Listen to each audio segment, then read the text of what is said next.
नमस्कार प्रेक्षकांनो, तर मालिकेमध्ये आपल्याला खूपच मोठा असा ट्विस्ट बघायला मिळणार आहे. सरूने ऋषी आणि कमळीचं बोलणं चोरून ऐकल्यामुळे खूप मोठा गजब घडणार आहे. तिचे डोळे उघडणार आहे आणि मग आता ती राजनला या सगळ्यातून कशी बाहेर काढते, कशी राजांची मदत करते आणि मालिकेचं समीकरण कशी बदलतात हे सगळं आपल्याला या भागामध्ये जाणून घ्यायचं आहे. चला तर बघूया नक्की काय काय घडतं. आपण पाहतो तर काय, राजन आता अंधारलेल्या खोलीत बसलेला असतो. सगळीकडे दारूच्या बाटल्या पडलेल्या असतात. राजन जमिनीवरती बसून रडून दारू पीत असतो. कमळी तिथे येते. घाबरत आणि काळजीने ती विचारते, राजन सर, अहो हे काय करताय तुम्ही? तुमची अवस्था बघा काय झालीये, कृपया हे सगळं थांबवा. तेव्हा राजन रडत अडखळत्या आवाजात बोलतो, थांबू? पण कशासाठी?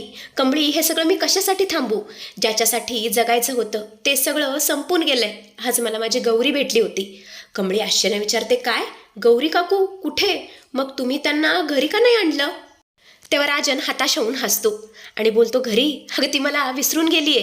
तिने दुसरं लग्न केलंय आणि सर्वात मोठा धक्का म्हणजे आमची मुलगी, ती सुद्धा या जगात नाहीये. कमळी, ती मेलीये आणि आता या नाटकात काहीच अर्थ उरलेला नाहीये. तू जाऊन आईला सांगून टाक की आपण फक्त नाटक करत होतो, तू त्यांची नात नाहीयेस.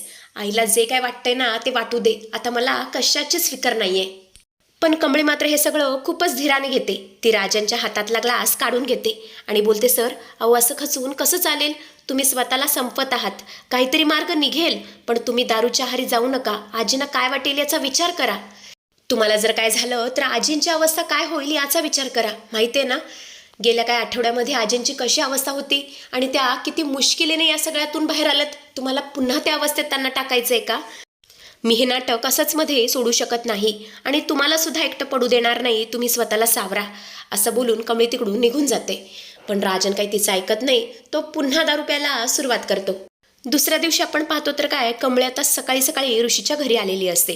कमळीला कॉलेजमधून रश तिकीट केल्यामुळे ऋषीने तिचा क्लास घेण्याचा निर्णय घेतलेला असतो. नयनताराला तर हे सगळं बघून इतका राग आलेला असतो. ती बोलते, ऋषी, हे सगळं काय चाललंय आणि तू कमळीला इथे का घेऊन आलायस? तेव्हा ऋषी बोलतो, आई, तुला तर माहीतच आहे, आपल्या कमळीला 8 दिवसांसाठी रश तिकीट केलंय. त्यामुळे तिचा 8 दिवसांचा अभ्यास बुडणार आणि मला वाटत नाही की तिचं नुकसान व्हावं, म्हणून मी इथे तिला शिकवणार आहे 8 दिवस. खरं तर हे सगळं नयनताराला अजिबात पटलेलं नसतं, पण डिरेक्टली कसं बोलणार?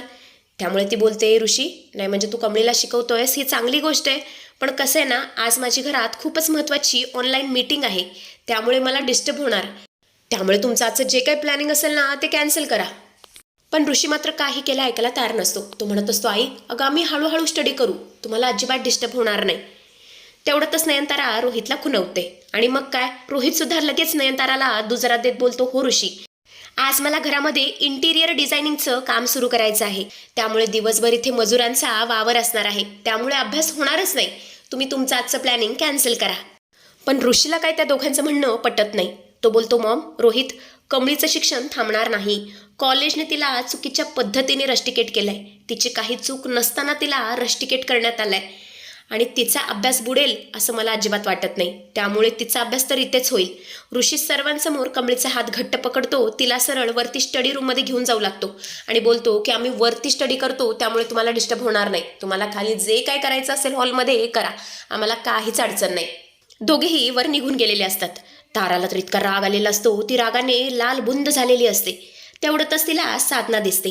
ती आता हाक मारते, साधनाताई, इकडे या. एक काम करा, आत्ताच्या आत्ता तुम्ही स्टडी रूममध्ये जा, खाली अजिबात येऊ नका आणि त्या दोघांवरती नजर ठेवा, काय चाललंय ते बघा. साधना ठीक आहे बोलते आणि वरती निघून जाते. स्टडी रूममध्ये आपण पाहतो तर काय, कमळी आणि ऋषी बोलत असतात. सरू आता हळूच दरवाजाबाहेर उभी असते. ती हे सगळं ऐकत असते. तिला कमळीला तिथे पाहून आधीच खूप टेन्शन आलेलं असतं. ऋषी आता कमळीला चॅप्टर समजावून सांगत असतो, पण कमळीचं मात्र जरासुद्धा लक्ष नसतं. ऋषी बोलतो, कमळी, काय झालं? पहिल्यांदाच असं होतंय की तुझं अभ्यासात लक्ष लागत नाहीये.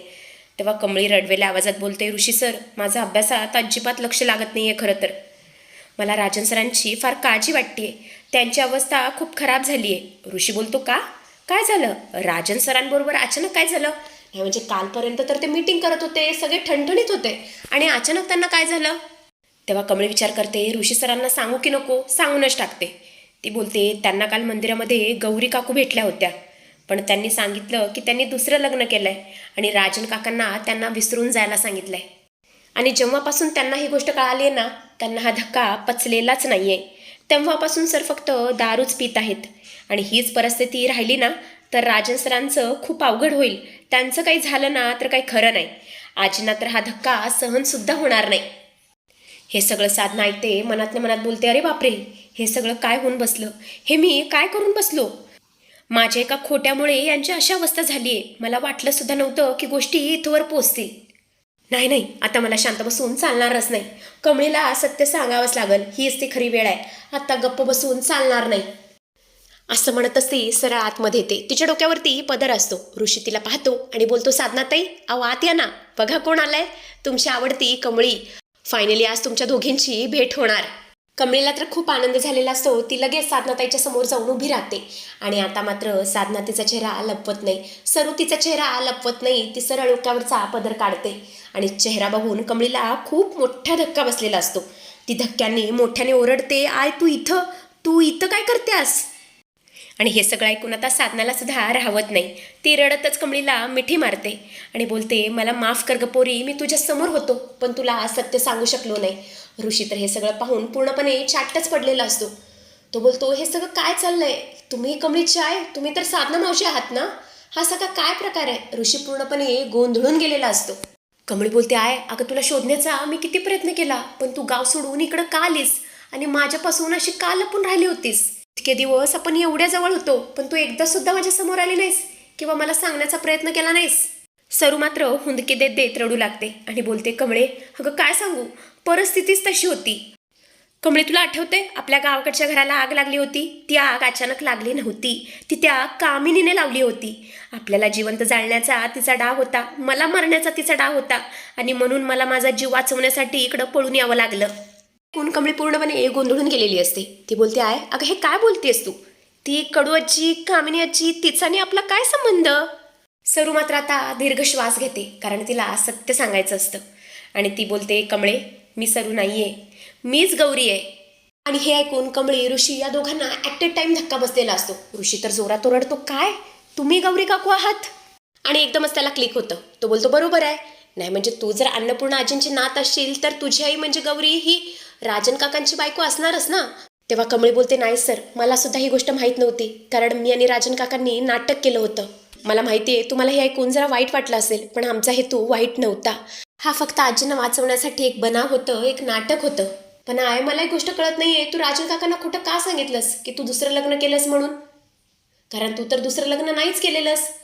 कारण लहानपणापासून जेव्हापासून मला कळतंय तेव्हापासून तर आपण तिघंच राहतोय ना व, तू, आबा आणि मी. तेव्हा गौरी बोलते, होय मी ह्यांना खोटं सांगितलं की मी दुसरं लग्न केलंय. कारण जर मी असं खोटं बोललो नसतो तर हे मला घरी घेऊन गेले असते आणि मग हे सगळं त्या कामिनीला कळालं असतं. जर त्या कामिनीला हे कळालं असतं की तू माझी आणि यांची मुलगी आहेस तर तिने तुला जिवंत ठेवलं नसतं. तुझे प्राण वाचवण्यासाठी मला हे कठोर पाऊल उचलावं लागलं कमळी. लहानपणी सुद्धा तिने तुला आणि मला मारण्याचा प्रयत्न केला, म्हणून तर आपण आपली ओळख बदलून आपल्या गावी राहायला गेलो आबांजवळ. कमळी आता ढसाढसा रडायला सुरुवात करते आणि बोलते, आहे अगं तू हे काय केलंस? तिकडे बाबांची काय अवस्था झाली आहे माहिती आहे तुला? कारण आता सत्य कळाल्यानंतर राजन काकाचा लगेच बाबा झालेला असतो प्रेक्षकांनो. गौरी बोलते, कमळे मला माहिती आहे माझ्यामुळे यांची अशी अवस्था झाली आहे, मला यांच्याकडे आत्ताच्या आत्ता घेऊन चल कमळे. मी त्यांची ही अवस्था आणखी बघू शकत नाही, त्यांना आज सर्व सत्य सांगावंच लागेल, नाहीतर मी स्वतःला कधीच माफ करू शकणार नाही. चल माझ्यासोबत. इकडे आपण पाहतो तर काय, राजन त्याच्या खोलीत असतो आणि पुन्हा दारू ढोसत असतो आणि अचानक दरवाजा उघडतो. कमळी तिथे येते. राजन बोलतो, कमळी अगं तू पुन्हा आलीस, मी तुला सांगितलं ना येऊ नकोस, मला दारू पिऊ दे. आणि तेवढंच त्याची नजर आता गौरीवरती पडते. तो पूर्णपणे स्तब्ध होतो. ती राजनच्या हातातील काचेचा ग्लास झटकून फेकून देते. ग्लास फुटण्याचा मोठा आवाज होतो. गौरी आता राजनला घट्ट अशी मिठी मारते, ओक्साबोक्शी रडू लागते आणि बोलते, बस करा राजन, खूप झाली ही शिक्षा. राजन अजूनही धक्क्यातच असतो. तो बोलतो, गौरी तू इथे? तेव्हा गौरी बोलते, होय मी इथे, पण तुम्ही आता शपथ घ्या तुम्ही पुन्हा दारू प्यायची नाहीये. तेव्हा राजन बोलतो, का पिऊ नये? तू मला सोडून दुसऱ्या माणसाशी लग्न केलंयस ना, आता मी कोणासाठी जगून तरी काय उपयोग आहे? तेव्हा गौरी बोलते, हो तुम्हाला का कळत नाहीये, मी खोटे बोलले होते, मी कोणतंही दुसरं लग्न नाही केलेलं. अहो मी तर दुसऱ्या माणसाचा स्वप्नात सुद्धा विचार करू शकत नाही. तुम्ही मला ज्या दिवशी सोडून गेला ना तेव्हापासून तुम्ही माझ्या मनात, श्वासात फक्त तुम्हीच आहात. राजनला आता पुन्हा धक्का बसलेला असतो. तो बोलतो, गौरी अगं हे काय बोलतेस तू? मग तू खोटं का बोललीस? आणि आपली मुलगी? तेव्हा गौरी मागे वळून कमळीकडे पाहते, तिला आतमध्ये यायला सांगते आणि बोलते, तुम्हाला जाणून घ्यायचं आहे ना की आपली मुलगी कोण आहे? खरं तर मी खोटं सांगितलं होतं की आपली मुलगी मेली आहे. ती मेलेली नाही आहे राजन. कमळीच आपली खरी मुलगी आहे.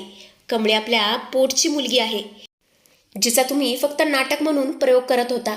तीच आपली रक्ताची खरी मुलगी आहे. हे ऐकून राजन शॉक झालेला असतो. तो कमळीकडे एकटक बघत असतो. कमळी आता प्रेमाने हाक मारते, बाबा असं म्हणत असती. राजनला मिठी मारते. राजन, गौरी, कमळी तिघे आता एकत्र आलेले असतात. हुंदके देऊन देऊन ते आता रडत असतात. एकंदरीतच काय, आता कामिनीच्या विनाशाला सुरुवात झालेली असते. तर अशा पद्धतीचा जबरदस्त ट्विस्ट आपल्याला येणाऱ्या भागांमध्ये बघायला मिळणार आहे प्रेक्षकांनो.